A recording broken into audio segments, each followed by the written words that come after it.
ಈಗ ಕಾಫಿ ಶಾಪ್ಗೆ ಹೋಗ್ತೀನಿ ಅಲ್ವಾ, ಅಲ್ಲೆಲ್ಲ ಫುಡ್ ಐಟಮ್ಸ್ ಇದೆ, ವೆಜ್ ನಾನ್ ವೆಜ್ ಸಪ್ರೇಟ್ ಇದೆ. ಆ ಪ್ಲೇಸಲ್ಲಿ ನಾನು I will not take anything, ಯಾಕೆಂದರೆ ಅದೆಲ್ಲ ಮಿಕ್ಸ್ ಇರುತ್ತಲ್ವ. ನಾನು ಕೇಳಿದೆ, ಸರ್ ಇಲ್ಲೊಂದು ಪಫ್ ಇಟ್ಟಿದ್ರಿ, ಅದ್ರ ಮೇಲೆ ಒಂದು ಕೊತ್ತಂಬರಿನೂ ಇದೆ, ಇದು ಯಾವಾಗ ಪ್ರಿಪೇರ್ ಆಯ್ತು ಅಂದರೆ 1 week to 10 days ಮುಂಚೆ ಅಂದರೆ.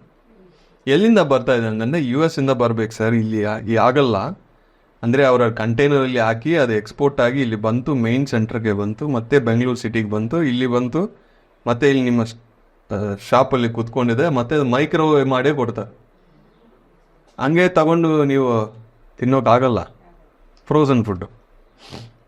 ಅದರಲ್ಲಿ ಈ ಪ್ರಾಣಶಕ್ತಿ ಝೀರೋ.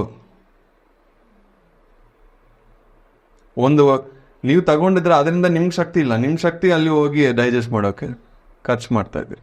ಮತ್ತು ಆಸ್ಟ್ರಲ್ ಟ್ರಾವೆಲಿಂಗ್ ಹೆಂಗಾಗುತ್ತೆ?